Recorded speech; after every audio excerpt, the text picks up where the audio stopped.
नमस्कार दोस्तों, स्वागत है आपका हमारे YouTube चैनल पूजा सेवन स्टोरीज में। यह संकेत भगवान शिव से जुड़ने का एक प्रतीक है, जैसे कि सपने में त्रिशूल दिखना, सर्प दिखना, अर्धचंद्र दिखना, विभूति दिखना। शिव के सबसे चर्चित गुणों में से एक है कि भले ही उन्हें बड़ी कठिनाइयों का सामना करना पड़ा, फिर भी वे अधिकांश समय शांत रहने के प्रतीक हैं।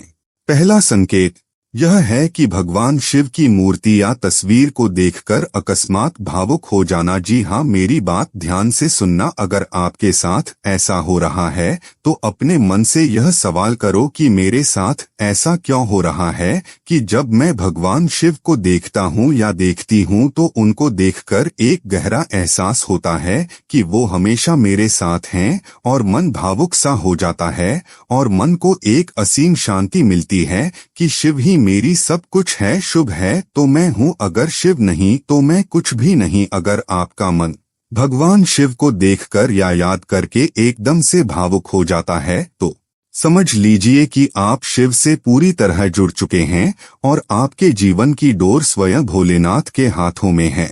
दूसरे संकेत, एकदम ध्यान से सोचना। आपके जीवन में चाहे कितना भी बुरा समय चल रहा हो और आप कितनी भी दुखी हो, पर भगवान शिव पर आपका विश्वास अटूट होता है। आपके दुख आपको मजबूर कर देते हैं शिव के ऊपर आपके बने हुए अटूट विश्वास को तोड़ने के लिए, पर आप हर पल शिव पर विश्वास बनाए रखते हैं कि एक दिन शिव आपको सभी दुखों से बाहर जरूर निकालेंगे। और जिस इंसान का भगवान पर अटूट विश्वास होता है, उसे चाहे भले ही थोड़े समय के लिए दुख मिले, पर अंत में उसे असीम सुख की प्राप्ति होती है, क्योंकि वह शिव से जुड़ जाता है और शिव भक्त हो जाता है। और आखिर में मैं आपसे बस यही कहूंगा कि लाइफ में चाहे कितनी भी प्रॉब्लम्स आए, पर आपका भगवान शिव पर जो विश्वास है वह कभी भी टूटना नहीं चाहिए। ही भोलेनाथ, हम सब आपका आभार प्रकट करते हैं। बस इसी तरह हम पर अपनी कृपा बनाए रखें और हमारा आपके ऊपर जो अटूट विश्वास है वह हमेशा बना रहे।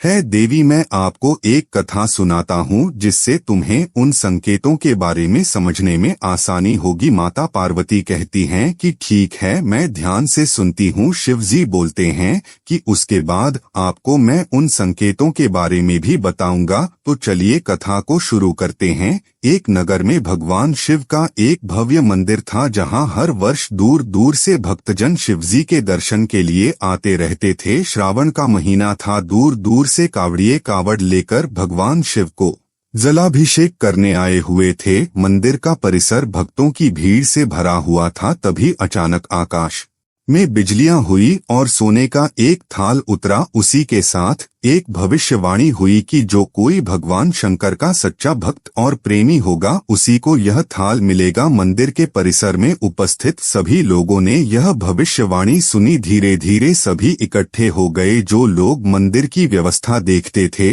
उन्हें तो पूरा विश्वास था कि यह थाल हमें मिलेगा, इसलिए वे सबसे आगे जाकर खड़े हो गए। सबसे पहले एक पंडित जी आए और बोले, देखिए, मैं प्रतिदिन महादेव का अभिषेक करता हूँ, इसलिए मैं ही भोलेनाथ का सबसे निकटवर्ती प्रेमी और भक्त हूँ, इसलिए थाल मुझे मिलना चाहिए। इतना कहकर पंडित जी ने थाल उठाया। जैसे ही पंडित जी ने थाल उठाया, थाल पीतल का हो गया। यह देखकर पंडित जी बड़े लज्जित हुए। उन्होंने थाल यथास्थान पर रखा और वहां से निकल गए। इसी प्रकार वहां उपस्थित सभी पंडितों ने खुद को आजमाया, लेकिन शायद उनमें से कोई भी सच्चा भक्त नहीं था। उन्हें भी थाल यथास्थान पर रखकर चले जाना पड़ा। इसके बाद उस नगर के राजा का आगमन हुआ। राजा साहब आगे आए और बोले, मैंने महादेव के मंदिर में बड़ी भारी दान दक्षिणा दी है, इसलिए यह थाल मुझे मिलना चाहिए। इतना कहकर राजा साहब आगे बढ़े और थाल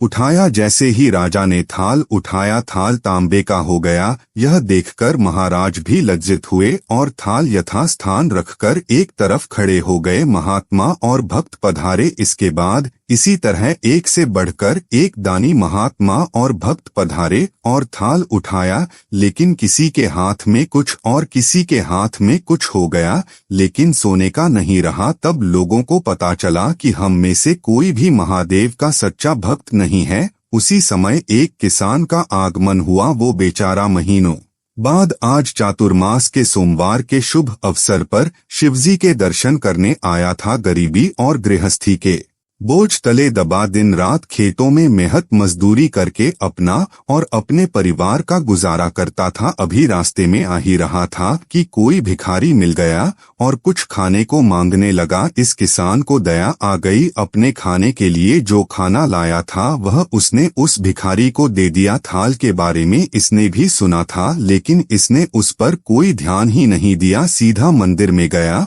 और महादेव का पूजन करके बाहर आ गया। परिक्रमा के जाने को हुआ, तभी पीछे से एक व्यक्ति बोला, भाई तुम भी थाल को उठाकर देख लो, हो सकता है तुम ही वह सच्चे भक्त हो जिसके लिए यह थाल आया है। किसान को लगा वह व्यक्ति उसका मजाक बना रहा है। किसान ने हंसते हुए कहा, भाई मैं तो कभी कोई पूजा पाठ भी नहीं करता, महीनों ने एकाध बार मंदिर आ पाता हूँ, मैं काय का सच्चा भक्त। वह अजनबी बोला, भाई हम तो देख चुके हैं, हमारी भक्ति तो 2 कौड़ी की भी नहीं है, अब तुम भी अपना हाथ लगाकर देख लो, सोने का थाल मिले ना मिले किंतु पता चल जाएगा कि तुम्हारी भक्ति में कितनी सच्चाई है।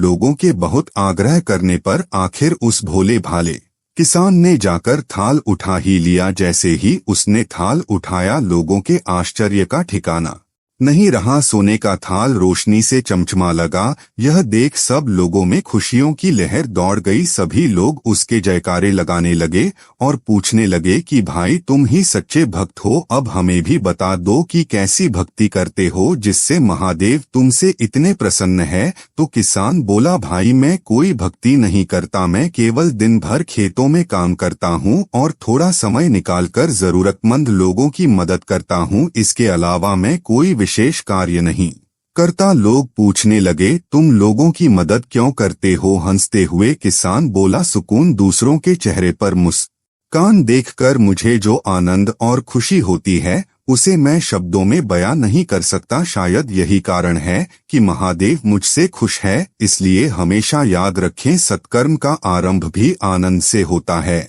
और अंत भी आनंददायक होता है। दुष्कर्म का आरंभ भी दोहक से होता है और अंत भी दुखदायक होता है। आप सैकड़ों मील की यात्रा करके भी दूसरों का दिल दुखाते हैं तो आपकी वह तपस्या, साधना और महादेव का दर्शन धूल के बराबर है। तो भगवान शिव कहते हैं कि हे देवी, अब आप उन संकेतों के बारे में भी जानिए जो जब भक्त मुझसे जुड़ता है तब मैं उसे देता हूँ। अगर आप पूरी तरह भगवान शिव से जुड़ चुके हैं तो यह 2 संकेत आपको जरूर मिले होंगे या फिर मिल सकते हैं। इन संकेत को नजरअंदाज नहीं करना चाहिए, क्योंकि जब आप भगवान शिव से जुड़ जाते हैं तो भगवान आपको किसी न किसी माध्यम से संकेत जरूर देते हैं।